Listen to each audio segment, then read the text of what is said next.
ज्ञानियांचे राजे, योग्यांची माऊली, साधकांचे मायबाप, संत सम्राट श्री ज्ञानेश्वर महाराज ज्ञानेश्वरीच्या 13व्या अध्यायामध्ये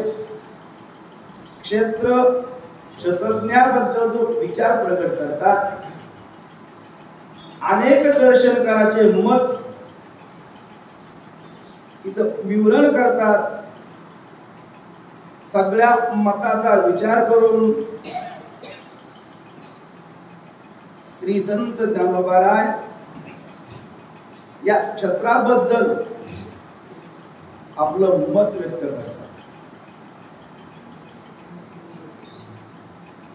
जीववादी, प्रकृतीवादी, संकल्पवादी, स्वभाववादी अशा अनेक मतांचा विचार करत करत काळवादी जो आहे त्याचा विचार चालला. काळवादी काळाबद्दल बोलताना म्हणतो, या छत्राचा मालक काळ आहे का? या छत्राबद्दल सुखदुःखाचा विचार हा काळाच्या अधीन आहे. प्रत्येकाचं जीवन काळाच्या अधीन आहे. आधी गती अधोगती या काळावर आहे, सुख दुःख या काळावर आहे. विशेष हा काळ प्रत्येकाचं आयुष्य खाणारा आहे, प्रत्येकाच्या देहाला हा नाश करणारा आहे. उपजेते नाशे नाशिले पुनरतुनिसे, हे घटिका यंत्र तैसे परिभ्रमेगा. हे जे परिभ्रमण आहे हे चक्र आहे. उपजेते नाशे, उपजणं आणि नाश पावणं ही शक्ती काळाची. जे जे आकाराला येतं ते एक दिवस काळ त्याला संपवून टाकतो.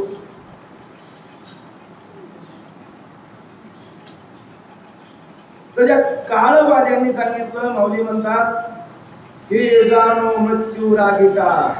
मृत्यू म्हणजेच काळ, काळालाच मृत्यू म्हणलेलं आहे.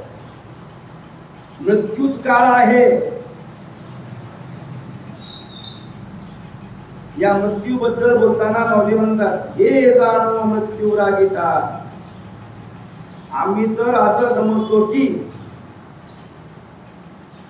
हे क्षेत्र मृत्यूरूपी रागीड सिंह राहण्याची गुहा आहे. हे जाणो मृत्यू रागीटा सिंहार्याचा दर कुटा.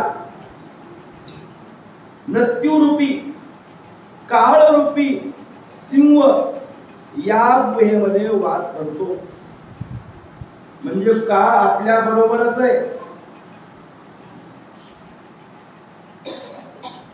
उपजिल्या पिंडा मरण सांगते. मरण म्हणजे हा सिंह आहे, बरोबरच आहे. आपली पाठ सोडतच नाही, उपजल्यापासून नाही, गर्भात असतानाच तो काळ आपल्या बरोबर आहे. एक क्षणही तो असणारा आपल्याला विलग होत नाही, वेगळा होत नाही. खरा सोबती, खरा सांगाती कोण आहे? काळच. आपल्या बरोबर सर्व काळ कोण आहे? काळच आहे. सर्व काळ काळच आहे. आपण सगळ्याची संगत सोडू शकतो, पण काळाची नाही. काळाला सोडून एकही आकार नाही, एकही वस्तू नाही, एकही जीव नाही, एकही घटक नाही. अवघाची आकार ग्रासियला काळे, एकते निराळे व्हायची ना. भगवंताचं जर नाम सोडलं, जेवढं जेवढं आकाराला आलं हे सर्व काळाचा भाग आहे. कालवादी, काळवादी म्हणतो ऐका, ही जागा, हे क्षेत्र मृत्यूरूपी रागीट सिंहाची राहण्याची गुहा आहे. परंतु काय करावं? परी काय कीजे वांजटा. या बाकीच्या मतवाद्यांना आम्ही उत्तर देण्यास आम्ही एकटे पुढे पडू काय? परी काय कीजे वांजटा पूजक असे सगळ्या मताचा विचार मांडत असताना माऊली म्हणतात की हे काळवादी बाकीच्या मतवाद्यांना म्हणायला लागले, जीववाद्याला, प्रकृतीवाद्याला, संकल्पवादी, स्वभाववादी आदी आदी जे शास्त्रकार आहेत, दर्शनकार आहेत, विद्वान आहेत, ज्यांनी ज्यांनी या क्षेत्राबद्दल आपलं मत मांडलेलं आहे आणि ज्यांचं मत माऊलींना ग्राह्य वाटलं, त्यांचा विचार इथं मांडलेला आहे, त्या सगळ्यांचा विचार करत असताना बाकीच्या मताला हा काळवादी म्हणतो. काय करावं बरं? हे मला कळतंय ना. या क्षेत्ररूपी गुहेमध्ये फक्त आणि फक्त कोण राहतो? काळ राहतो. काळ, मृत्यू प्रत्येक क्षणाला आपल्या बरोबर आहे. ही जागा कोणाची? मग काळाची. सत्ता कोणाची? काळाची. मालकी कोणाची? काळाची. मालक कोण आहे? काळच आहे. आपल्या हातात काहीच नाही. एक तुकोबाचं प्रमाण आहे, देह हे काळाचे, धन कुबेराचे, येते माणसाचे काय आहे? काय माणसाचं? देह हे काळाचे. कोणत्या काळाचे? देह हे काळाचे. कोणत्या काळाचे? त्याचे उत्तर आहे देह हा आणला उसना, पाचाचा उसना. हा देह हा आणला पाचाचा उसना. कोणते 5 जण? हे पंचमहाभूत, यांनाच काळ म्हणलेलं आहे. मग हा देह जर काळाचा आहे, आपलं काय? आपलं काहीच नाही ना. आपलं काहीच नसताना आपण आपलं म्हणतो. देह मी नसताना मी म्हणतो. आणि यालाच म्हणायचं जीवसृष्टी. मी आणि माझं असा अनुभव येणं म्हणजे जीवसृष्टी.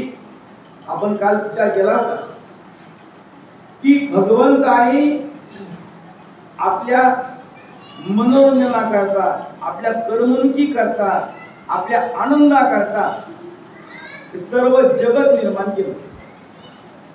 या जगताचा अधिकारी, जगाचा मालक अन्य कोणी मानण्यापेक्षा याच्यापासून झालं, त्याच्यापासून झालं, त्याच्यापासून झालं हे अन्य विचार मानण्यापेक्षा हे जग देवापासून झालं, हे जग देवाने केलं, संगत वार आहे. दयापासून हे महिमंडळ झाले. सगळं महिमंडळ, स्वर्ग, मृत्यू, पाताळ आदी सर्व विश्व ज्याच्यापासून झालं तो एक पंढरीचा राणा नाही अनुमाना श्रुतीसी. आंधळ्या पांगळ्याचा एक विठोबा दाता प्रसवला विश्व तोची उभय जाणता. घडी मुडी हेळा मात्रे पाप पुण्य संचिता. भगवान परमात्मा सत्ताधीशय, तोच जगाचा मालक, संगतीला योग्य आहे. देवाने जग केलं पण का केलं? सुखाकरता केलं, आनंदाकरता केलं. मग आनंदाकरता केलेलं जग हे सर्वांना आनंद द्यायला पाहिजे ना. मग आपला अनुभव काय? दुःख ना हो, काहींना सुख, काहींना दुःख. हा जो विभिन्नपणा, भेदकाल, त्याचं उत्तर दिलं भगवंतानी. जो असर विश्वाचा पसारा मांडला तो आनंदा करताच. प्रत्येक वस्तू जी जन्माला आली, प्रकट झाली, आनंदा करताच. ती वस्तू आनंद देणार. मग आम्हाला दुःख होण्याचं कारण जीवाची सृष्टी, जीवाची. मी आणि माझं त्यात उत्तर दिलं होतं की भगवंताने एक रत्न निर्माण केलं. रत्न म्हणजे हिरा म्हणा, कुठलाही रत्न घ्या. रत्न म्हणजे अमूल्य आहे, त्याची किंमत सहसा बाजारामध्ये होत नाही. मूल्यवान वस्तू रत्न आहे. ईश्वराने रत्न निर्माण केलं कशा करता? सुखा करता. रस्त्यावर रत्न पडलेले, रत्न रस्त्यावर पडलेलं आहे. पडलेलं रत्न हे अमूल्य आहे, मूल्यवान आहे. त्या रत्नाला पाहून खेचाळून एक महात्मा पुढे गेला. महात्मा, सिद्ध पुरुष, ज्याच्या अंतःकरणामध्ये आविर्भाव आहे, असा महात्मा त्या रत्नाला खेचाळून पुढे गेला.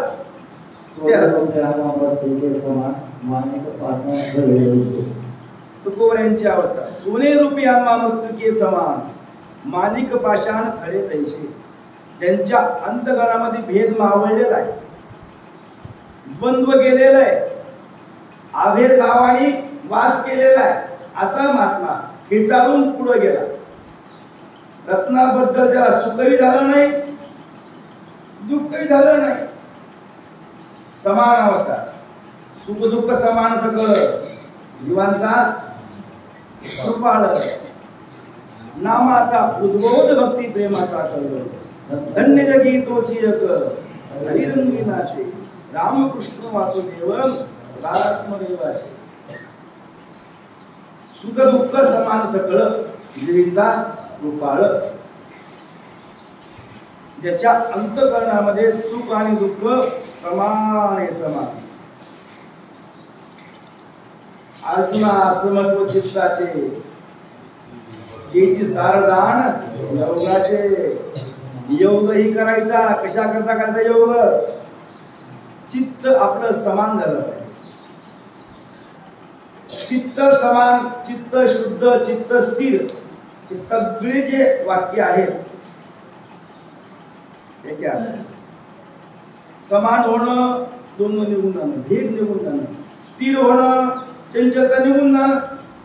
चित्त स्थिर झालं, आनंद स्वरूपाचा अनुभवाला येते. आपलं स्वरूपच काय आहे? आनंद आहे. अनुभवाला काय येत नाही? चित्त अस्थिर आहे. चित्त स्थिर झालं, आनंदाला कुठून आणायचं नाही, मिळवायचं नाही, आपलं स्वरूपच. भाव असा की तो महात्मा त्या रत्नाला हे चालून पुढे गेला, त्याला सुखही झालं नाही, दुःखही झालं. दुसऱ्या एका माणसाने बघितलं, मीच बघितलं मला, एवढं मोठं रत्न चमचम चमकायला लागले, पण थोडं लांब होतो, 50 पावलावर होतो,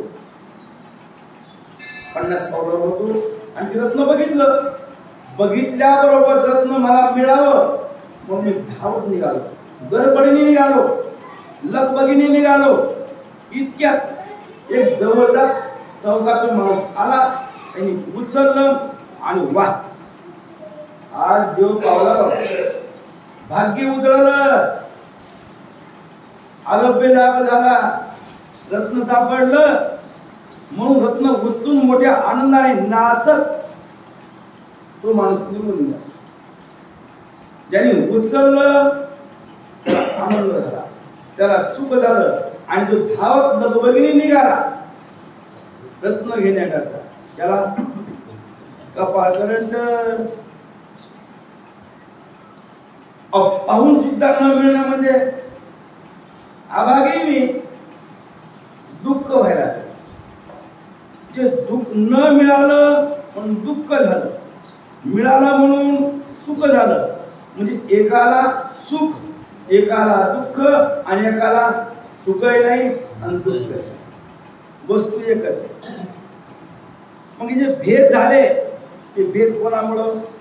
जीवाकून भेद आहे, जीवाकून भेद, देवाकून भेद नाही. देवाकून वस्तू एकच आहे, वस्तू एकच आहे. एकाला सुख द्यायला लागली आणि एकाला दुःख द्यायला लागली. असं का? तर तिथं आपली सृष्टी, प्रत्येकाची त्या वस्तूबद्दल अनुकूल आणि प्रतिकूल बुद्धी. आता त्या वस्तूबद्दलचा प्रियपणा, प्रियपणा आहे, तो प्रियपणा माणसाला सुख दुःख देतो. म्हणजे जीवाने एखाद्या वस्तूला प्रिय मानले. आता गृहीत धरा, एकच वस्तू सगळ्याला प्रिय होऊ शकत नाही, एकच वस्तू सगळ्याला प्रिय होऊ शकत नाही, आणि एकच वस्तू सगळ्यालाही अप्रिय असू शकत नाही. लांब कशाला? गुलाबजामुन आज काय सोमवार आहे, दुपारपर्यंत उपवास आहे, पण दुपारी जेवायला केले. आता गुलाबजामुन जर केले, प्रिय आहेत का नाही? सगळ्याला प्रिय आहेत. ज्यांना अत्यंत शुगर आहे वाढलेली, शुगर वाढलेल्या माणसाला ते जामुन प्रिय आहेत का? नाही. असं नाही की ती वस्तू जी प्रिय आहे सर्वांनाच आहे. एकच वस्तू अप्रिय असू शकते आणि तीच वस्तू प्रिय असू शकते. हे प्रिय अप्रिय म्हणजे आवड नावड, सुख दुःख हे जीवाकडून आहे, भगवंताकडून नाही. भगवंताने जो घटक, जी वस्तू, जो पदार्थ, जो जन्माला आणला, प्रकट केला, तो सुखा करताच. जगामध्ये सुखच आहे हो, सर्वम खल्विदम ब्रह्म. आहे ते सुखच आहे, आहे तो देवच आहे ते आनंदच आहे.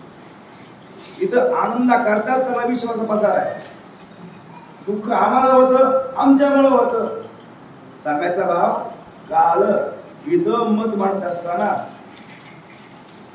ज्ञानोबराय म्हणतात, अनेकाचे मत मांडल्यानंतर हा काळवादी म्हणतो काय करावं? एकटा मी पुरं पडत नाही ना, सगळ्यांच्या बोलण्याला, सगळ्यांच्या तोंडाला मी तोंड देऊ कसा?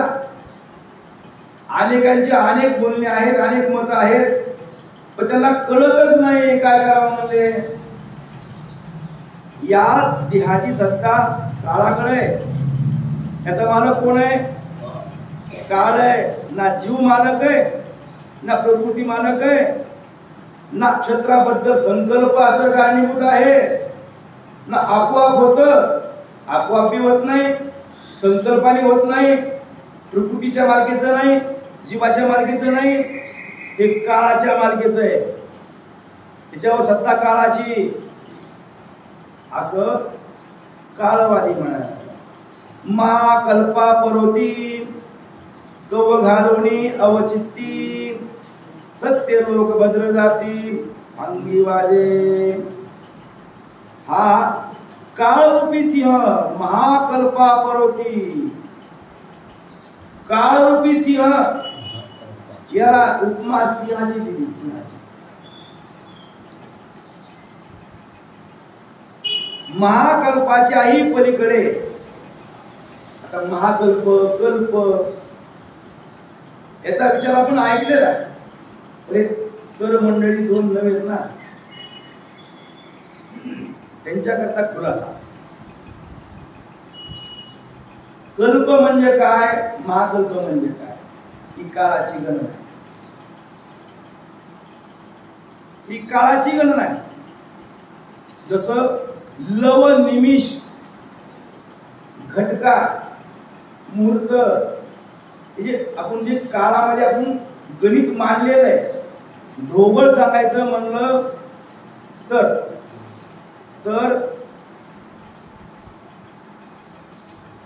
एका दिवसापासून तर 15 दिवसापर्यंत एक पक्ष होतो, बरोबर आहे, ज्याला आपण शुद्ध पक्ष आणि कृष्ण पक्ष म्हणतो. पंधरवाडा, आमुष्या आणि पौर्णिमा या पूर्ण 30 दिवसाला एक महिना म्हणतो, बरोबर आहे. आणि 6 महिन्याला एक आयन म्हणतो आणि 12 महिन्याला एक वर्ष म्हणतो, बरोबर आहे, बरोबर आहे. असे वर्ष एका कलियुगामध्ये 4,32,000 काहीतरी इतकं गेलं. म्हणजे कलियुगाचं एक आयुष्य होते. म्हणजे 4 जे युग मानलेले आहेत, कलियुग, द्वापारयुग, त्रेतायुग आणि सतयुग. तर कलियुगाचं आयुष्य किती, 4,32,000 काहीतरी पुढं. एवढं आयुष्य गेलं म्हणजे कलियुग संपतो. कलियुगाच्या दुप्पट आयुष्य द्वापारयुगाचं, त्याच्या दुप्पट आयुष्य त्रेताचं, त्याच्या दुप्पट आयुष्य व्रताचं. मग इतकं आयुष्य गेलं ते 4 युग गेल्यानंतर त्याला एक चौकडी म्हणतात. काय म्हणतात, एक चौकडी. आणि अशी चौकडी 4 युगाची मिळून 14 चौकडी आयुष्य कोणाचं, रावणाचं. पण एक हातचा गेला इकडे निघून, एकच गायब केला. मग 4 चौकडी आयुष्य केलं, जगलं रावणाने.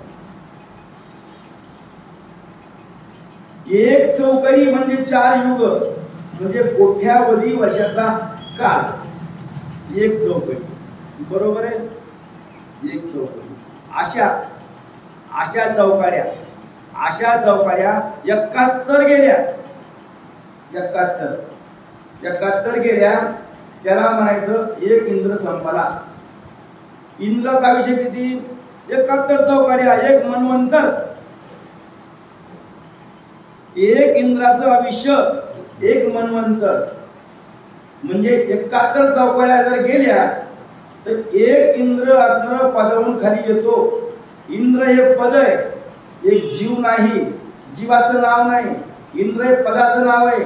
त्या पदावर आलेला माणूस 71 चौकड्याचा अधिकारी असतो. जसं एखादा आमदार निवडून आला तर 5 वर्षाकरता कायमच.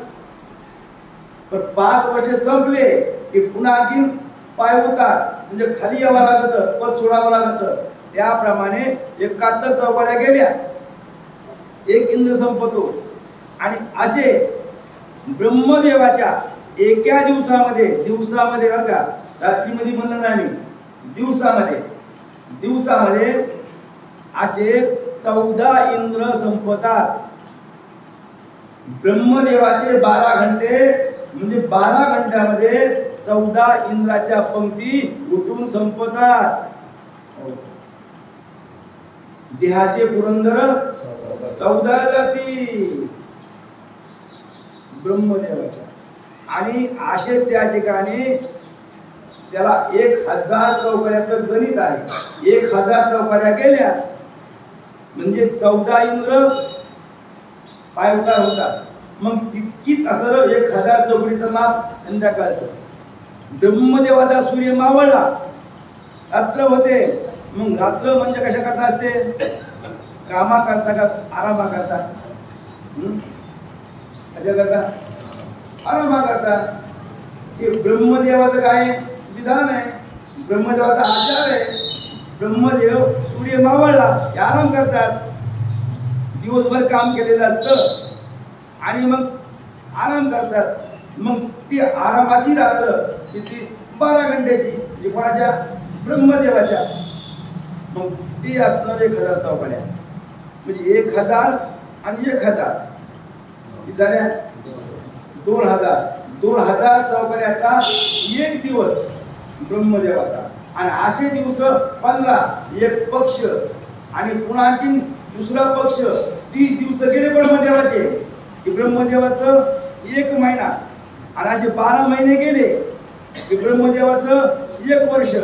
आणि असे वर्ष 50 गेले की ब्रह्मदेवाचे पूर्वार्ध आणि उत्तरार्ध. तर ब्रह्मदेवाचे 50 वर्ष गेले की अर्ध वर्ष पूर्वार्ध संपलं.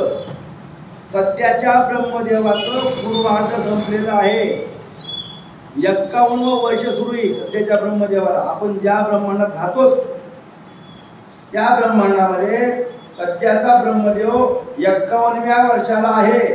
आणखी त्याची किती बाकी तर 49. तर सांगायचा मुद्दा. आणि ब्रह्मदेवाचे असणारं 100 वर्ष संपले की ब्रह्मदेवही आपल्या पदावर असणारं जाहीर करतो. मग त्याला म्हणायचं महाकल्प. आपल्या पदावरून खाली येतो. मग नवा ब्रह्मदेव होतो. कोण होतो? अधिकारी होतो. जन्मुनी काशतैक जन्मा जन्मुनी ब्रह्मकर्मा करी तोच ब्रह्मा आणून हे. आता किती अवघड आहे बरं. लयच अवघड आहे ते. पहिली गोष्ट मनुष्य देह मिळणं आपल्या हातामध्ये नाही. दुर्लभ आहे, अति दुर्लभ आहे. बरं जरी मिळाला तर ब्राह्मणाचं कुल मिळावं किती दुर्लभ आहे. बरं एकदा मिळाल्या वयाच्या गोष्टी लगातार 100 जन्म. बरं जरी मिळाले 100ला 100 जन्मामध्ये ब्रह्मकर्म, ब्राह्मणाचे 9 कर्म करायचे कसे? किती कठीण आहेत ते. कठीण नाही तर कष्टप्रद आहेत ना. कारण प्रत्येक कर्माचा आचार करणं इतकं सोपं नाही. आम्हाला सोमवार सर्व उपवास करायचं म्हणून सोपं वाटतं काय? आपण सोमवार करतो कसा? आपल्या पद्धतीने करायचा कसा असतो शास्त्र पहा म्हणजे कळलं. फक्त आपण उपवास करतो हे आपलं मन समाधान करतात. शास्त्राच्या पद्धतीने सांगितल्याप्रमाणे विधिवत व्रत कोण करतंय? सोमवारची जी व्रत उपासना आहे त्याचे नियम आहे. आम्ही नियमाकडे पाठ दाखवतो जसं जमल तसं.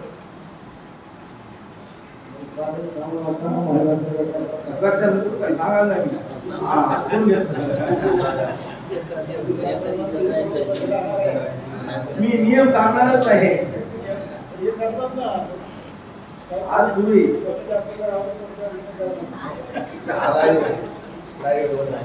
सांगायचा मुद्दा. तर अशा प्रमाणे हा काळ म्हणजे त्याची सत्ता ब्रह्मदेवापर्यंत चालते. हा काळ ब्रह्मदेवाच्या पदालाही आपली सत्ता दाखवतो. ब्रह्मदेवाच्या पदात काळ हा ब्रह्मदेवापर्यंत पोहोचतो जिथपर्यंत मायेचा संबंध आहे. सत्य लोकापासून मायेचा संबंध आहे. मायेचे 7 पाश 7 आवरण ब्रह्मदेवापर्यंत, सत्य लोकापर्यंत. त्याच्या पुढे वैकुंठ आणि कैलास. तिथं माया नाही, तिथं माया नाही, काळ बी नाही. तिथं सत्ता काळाची नाही ना मायेची नाही. वैकुंठ आणि कैलास, गोलोक वगैरे वगैरे असं मान्यतेमध्ये आहे. जिथं सत्ता काळाची नाही. तर सत्य लोकापासून ब्रह्मदेवाची 100 वर्षे संपल्यावर अकस्मात उडी घालून सत्यलोक रूपी हत्तीच्या अंगावर झडप घालतो. कोण? हा काळ. महाकल्पापरोती, महाकल्प, कल्प, महाकल्प, महाकल्पानंतर कव घालून अवचिती. कव म्हणजे उडी घालतो. कव घालणे म्हणजे उडी घालतो. हा काळ ब्रह्मदेवाच्याही अंगावर असं उडी घालतो. महाकल्पापरोती 100 वर्षे ब्रह्मदेवाचे गेले की काळाने ब्रह्मदेवाला खाली आणलं. हे मौलींनी म्हणावं, आपण म्हणू नये. आपले ताकद नाही, आपला अधिकार नाही ब्रह्मदेवाला जीव म्हणण्याचा. तर असो, सत्य लोक भद्र जाती. सत्य लोकातल्या लोकाला ब्रह्मदेवाला महाकल्पानंतर 100 वर्षानंतर सगळं सत्य लोक काळरूपी सिंहाच्या स्वाधीन होऊन तो सत्यलोक रूपी हत्तीच्या अंगावर झडप घालतो. याचा अर्थ ब्रह्मदेवालाही हरण करतो, नाश करतो. अशी सत्ता काळाची आहे. म्हणून तो काळवादी म्हणतो सर्व विश्वावर सत्ता कोणाची? काळाची. लोकपाल नित्य नवे, दिग्गजांचे मेळावे, स्वर्गीचे आळवे, दिगोनी मोडी. अहो, जिथं सत्य लोकांचं वर्णन आलंय तिथं मग लोकपाल नित्य नवे. लोकपाल हा स्वर्गाच्या अरण्यात शिरून ब्रह्मदेवाच्या प्रत्येक दिवशी नित्य नवे असलेले लोकपाल रूपी दिग्गजांचे समुदाय नष्ट करतो. वर्णन केल्याप्रमाणे 14 इंद्र, मग इंद्राचं मंत्रिमंडळ पूर्ण मंत्रिमंडळ. नुसता इंद्रच कमी होतो असं नाही बरं का. दर 5 वर्षाला मुख्यमंत्री बदलतो, बाकीचे मंत्री बदलत नाही. खाते बदलत नाही, सगळं बदलत. एक खाते तेच आहे, पण खात्यावर असणारी माणसं बदलतात. पूर्ण समुदाय बदलतो. प्रत्येक मन्वंतराला एक व्यास आहे. सप्तऋषी, सर्व जी व्यवस्थाच आहे सगळी बदलते. समुदाय, लोकपाळ, नित्य नवे, दिग्गजांचे मेळावे, सगळ्यांचा बदल होतो. हा काळरूपी सिंह जेव्हा स्वर्गामध्ये प्रवेश करतो तेव्हा जाणण्याचा मुद्दा की स्वर्गावरही अधिकार कोणाचा आहे? काळाचाच आहे. संसारी जन्मी जे, यज्ञ जागतिक कर्म कीजे, मग स्वर्ग सुख भोगी जे मनोहर. असं दीक्षित लोकांच्या मनातला भाव आहे. तेच पुण्य आहे.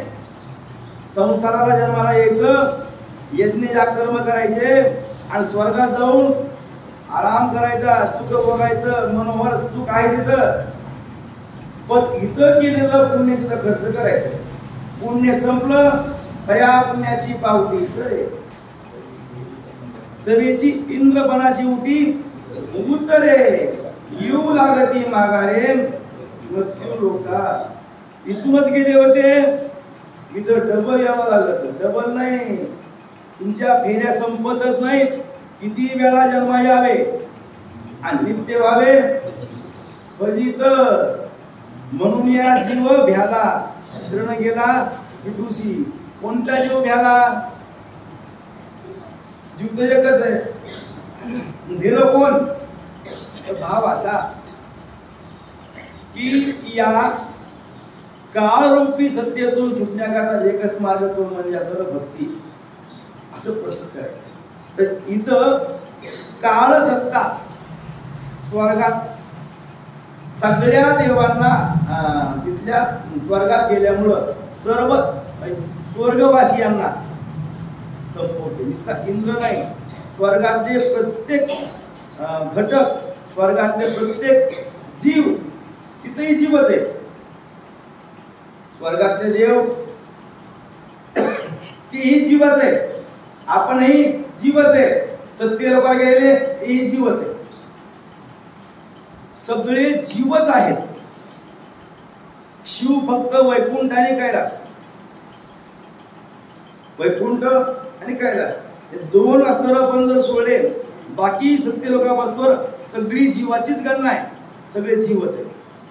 तर सगळ्या जीवावर स्वर्ग वाटल्यास पाताळ सर्व ठिकाणी सत्ता कोणाची? काळाचीच आहे. येर याची अंग वाते जन्म मृत्यूचे करते निर्जीवे होनी भ्रमते जीव मृगे. ज्ञानोबराय बोलतात हा काळवादी म्हणायला लागला ही मोठ्यांची स्थिती आहे. येर याची अंग वाते ही मोठ्यांची स्थिती आहे. तर मग इतराची काय कथा? सांगायचा भाव काय? जर ब्रह्मलोकालाही हा काळ आपल्या मुठीत घेतो, स्वर्गालाही आपल्या मुठीत घेतो, तर मग आपलं काय? आपली स्थिती काय? आपण जे मी म्हणतो ते आपला मी कुठं पुरणार आहे? आपण जे मीला आपण अमर मानतो. प्रत्येक माणूस स्वतःला कसं मानतो? अमरच मानतो. कमर का मानतो? प्रत्येक माणूस मी मार्का मानित नाही, अमरच मानतो. मी मारणार नाही असंच मानतो. माहिती असून मी मानणार नाही असा समजतोच. कशावरून? तुमच्या वागण्यावरून. कुठल्याही असं एखाद्या जीवाबद्दल माणसाबद्दल सांगायचं म्हणलं लक्षण तुम्ही अमर असं आहे असं वागतात ना. तुम्हाला वाटतं मी मानणार नाही म्हणून. तुम्हाला काय प्रत्येकाला वाटतं मी मानणार नाही. प्रत्येकाला समजूत आहे मी मानणारच नाही असं समजून प्रत्येक माणूस व्यवहार करतो का नाही? आणि जो माणूस मी मानणार आहे असं गृहीत धरून जो व्यवहार करतो त्याचा व्यवहार आणि आपला व्यवहार बघा तुम्ही. काका आपण ते ऐकलंय कीर्तनामध्ये की फक्त व्यापारी आणि विद्यार्थी या दोन माणसांनी मरणाची गोष्ट कानावर धरायची नाही, मनात धरायची नाही. मी मरणार आहे असं मानायचंच नाही. शरीर जाणार आहे असं मानायचंच नाही. याला काळ खाणार आहे असं मानायचंच नाही. कुणी? व्यापारी आणि विद्यार्थी या दोन माणसांनी मरणाचा आठव करायचा नाही, आठवण धरायची नाही. कशाबद्दल बाबा? उत्तर खूप आहे. जर विद्यार्थ्यांनी जर असताना ठरविलं, मनामध्ये आणलं की या देहाला काळ खाणार आहे, मृत्यू येणार आहे, एक दिवस नाश पावणार आहे, तू म्हणेल ना बाबा मग देह जाणार याशी काळोबा खाणार, मग विद्या अर्जन कशाला करायची?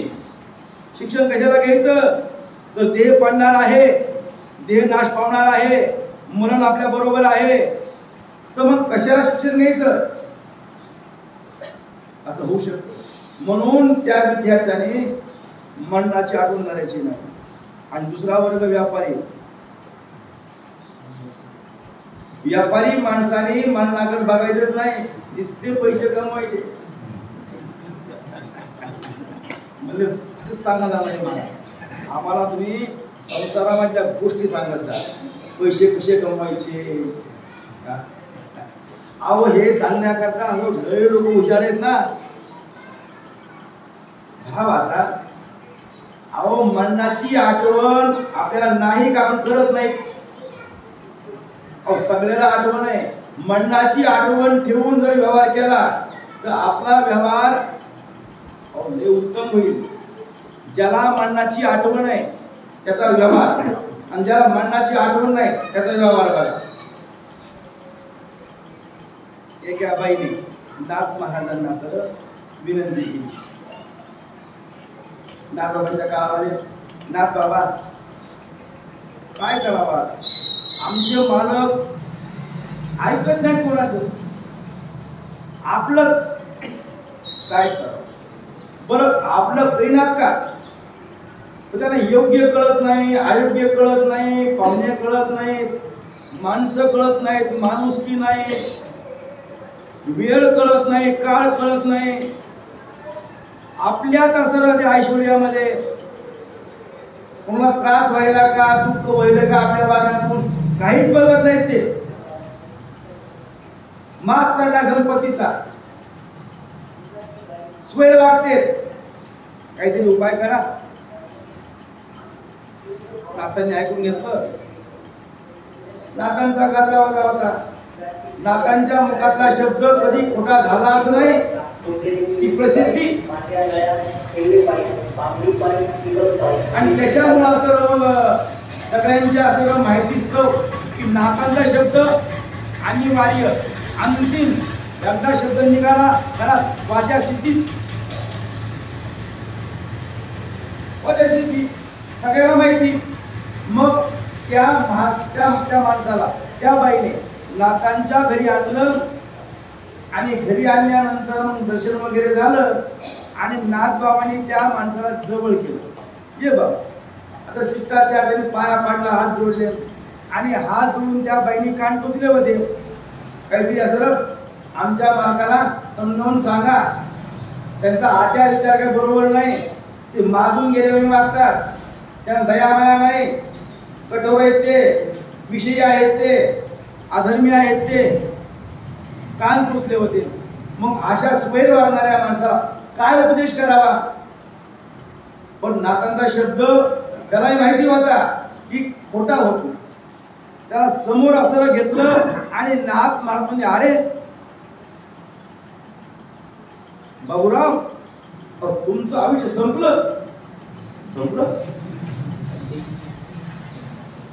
यांचं नाही, यांचं नाही, त्या बाबूरावचं नाही, त्या बाबूरावचं, त्या बाबूराव आयुष्य संपलं म्हणजे तुमचं संपलं. कसं काय.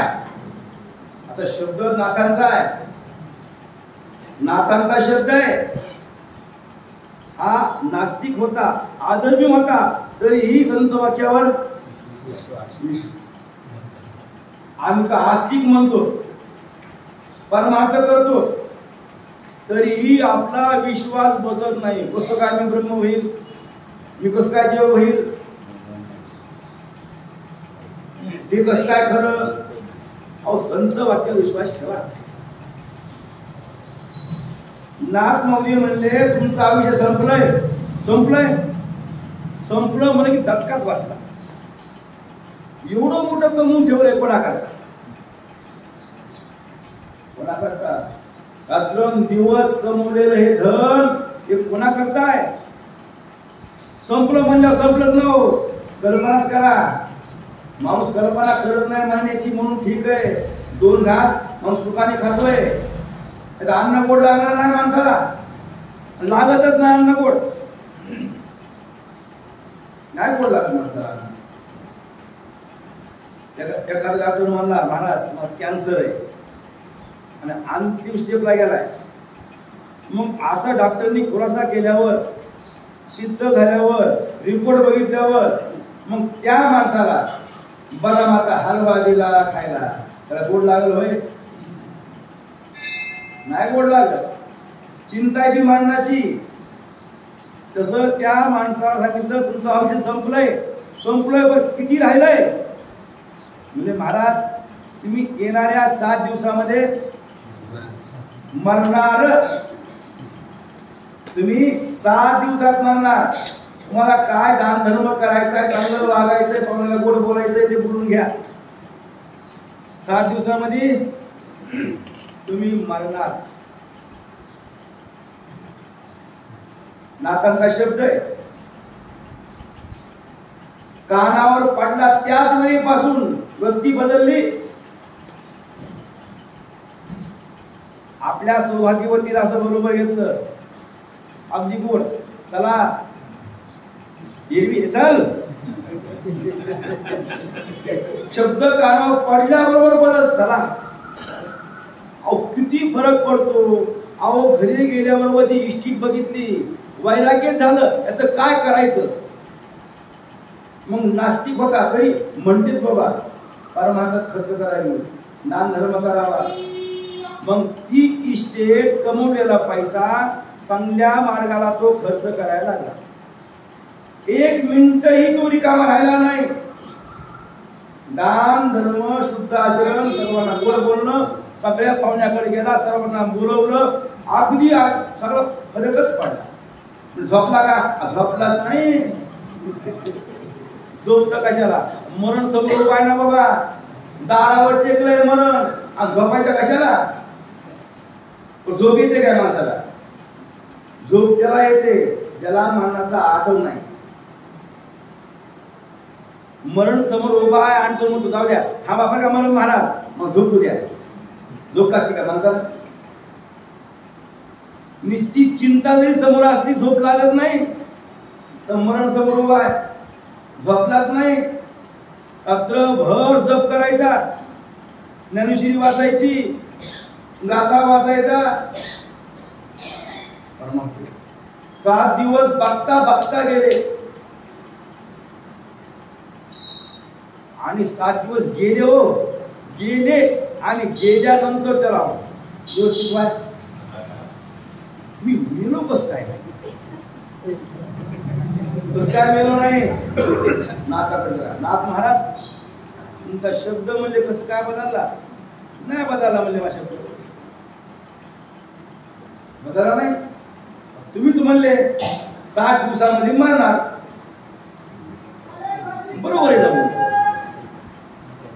मी का चूक म्हणलो का? तुम्ही 7 दिवसामध्ये मरणार ठरलंच आहे. म्हणजे कसं काय ठरलंय? आज 8वा दिवस आहे. मी कोण म्हणलं? अहो त्याचे दिवस किती? 7च. लावायचं सोमवार झाल्यावर मंगळवार, त्याच्यानंतर बुधवार, त्याच्यानंतर गुरुवार, त्यानंतर शुक्रवार, त्यानंतर शनिवार, त्यानंतर अर्धवार ना. दिवस 7च आहेत ना. म्हणजे सहज बोलणे, हित उपदेश, सर्वणी सायास शिकवते. सांगायचा मुद्दा की मरणाची आठवण झाल्यानंतर, मरण समोर पाहिल्यानंतर माणसाला असा आचरणामध्ये फरक पडतो. ज्या अर्थी आपल्याला आपल्या आचरणामध्ये फरक जाणवत नाही, त्या अर्थी आपण मरणाला विसरलेलो आहोत. आपण मरणाला ध्यानात ठेवलंच नाही. मरणाची आपल्याला आठवत नाही. शास्त्र म्हणते, संत म्हणते, माणसाने केलेला उपकार आपल्यावर, एखाद्याने आपल्यावर उपकार केलाय, मग तो उपकार माणसाने आयुष्यभर ध्यानात ठेवावा, आठवण ठेवावी. आणि दुसरा पदार्थ, दुसरी वस्तू, दुसरी गोष्ट की मरण, माणसाने मरणाला विसरू नये. एक तर केलेला उपकार हा विसरू नये, मरणाला विसरू नये, आणि सगळ्यात महत्वाची गोष्ट देवाच्या नामाला विसरू नये. देवाला विसरू नये. जेने हा जीव दिला दान, तयाचे करीन चिंतन, जगत जीवन नारायण, गायन गुण तयाचे. तुझ्या भिवरेच्या तिरी. देवाचा विसर नाही, मनाचा विसर नाही, उपकाराचा विसर नाही. सगळ्याचा भाव की काळ हा काळ म्हणजे मरण, मरणाची सत्ता, काळाची सत्ता सगळ्यावर आहे. ब्रह्मदेवापासून तर स्वर्गापर्यंत, स्वर्गापासून मृत्यू लोकापासून आपल्यापर्यंत मोठ्या मोठ्यांची स्थिती अशी आहे. आपली काय स्थिती? म्हणून आपणही विचार करून आपलं जीवन जगावं. एक काळवाद्याचं मत आहे. काळवादी म्हणतो सत्ता माझीच आहे, क्षेत्र माझंच आहे, हे माझ्या मालकीचं आहे, असं काळवाद्याचं मत आहे. पुढे आणखी अनेक मतवादी आहेत. त्यांच्या मताचा विचार करून नंतर पुढं ज्ञानोबाराय आपलं मत मांडणार आहे. झालेली सेवा आया वाचा मनाने ईश्वर चरणी भगवत चरणी अर्पण. कुंडले कवळदारी विठ्ठल